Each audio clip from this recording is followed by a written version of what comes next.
โรงเรียนมัธยมสมบูรณ์บ้านนาโฮมเมืองแบงแขวงอุดมไซ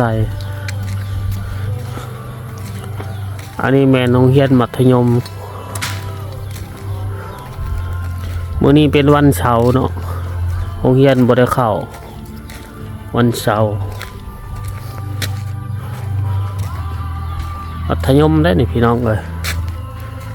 อยู่ตามผู้ดอยเนาะอยู่ตามผู้ดอยบ้านนอกบ้านนาเฮามัธยมสมบูรณ์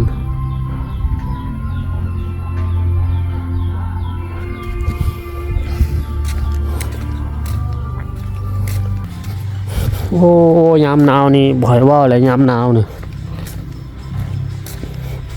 ทั้งลุ่มนี่ดีอยู่แต่ว่าทั้งเทิงนั่นซอดเนาะเป็นป่อง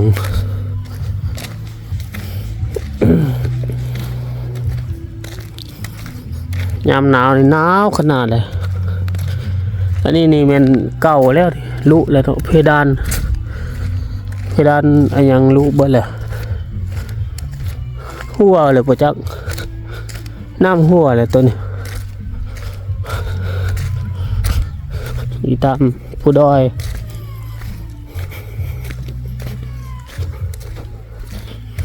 ผู้เรียนตามผู้ดอย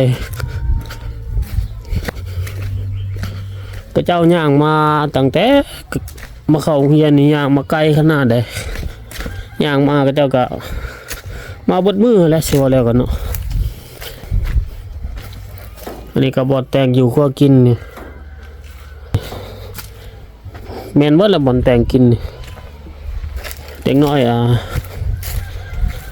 พอมงก็เจ้ามาบ้านก็เจ้าอยู่ไกลเดี๋ยวก็จะแต่งกินแบบนี้แหละ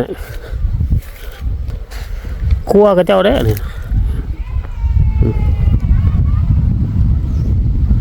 บ่อนแต่งอยู่ขั้วกินนี่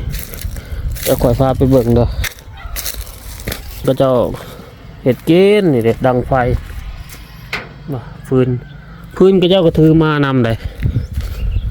แม่นบดเลยบดแต่งกินตอนเช้าก็ย่างมาแต่เช้ามืดพุ่นน่ะ6 โมงพุ่นน่ะมาเพื่อสิฮอดพี่ก็มาแล้วก็เอาข้าวเอาถือฟืนถือแนวกินมาเฮ็ดอยู่โรงเรียนนี่น่ะตามการบอกเล่าของชาวบ้านเพิ่นว่าดีแม่นโรงเรียนกินนอนก็คือตอนเช้าวันจันทร์เนาะก็เจ้าจะมาเข้าโรงเรียนแล้วตอนแลงวันศุกร์ก็เจ้าจะกลับบ้านคือก็เจ้ากลับบ้านตั้งแต่วันเสาร์วันอาทิตย์ส่วนวันเข้าโรงเรียนวันจันทร์หาวันศุกร์ก็เจ้าก็จะมากินมานอนอยู่โรงเรียนแห่งนี้เป็นโรงเรียนมัธยมกินนอนก็เจ้ากลับบ้านเพียงแต่วันเสาร์อาทิตย์หรือ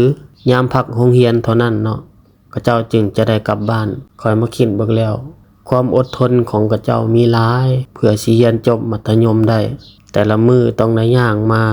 คือกระเจ้าต้องได้ย่างมาหลายกิโลหลายลักเพื่อสิมาฮอดโรงเรียนนี่ในเมื่อมาแล้วก็บ้านอยู่ไกลเนาะก็บ่สามารถกลับได้ก็เลยกินนอนอยู่แห่งนี้สำหรับผู้ใดที่ว่าเรียนจบนี่แม่นมีความอดสุดๆเพื่อสิเรียนจบได้เนาะข้อยก็คิดว่ายอมใจเลยความอดทนเนี่ยเฮามาคิดเบิ่งแล้วอยู่ในตัวเมืองบางคนมีฐานะดีพ่อแม่ส่งเสริมกับบ่ตั้งใจเรียนเนาะสุดท้ายก็ออกโรงเรียนซื่อๆบางคนทั้งที่พ่อแม่ส่งเสริมให้เรียนแต่มาคิด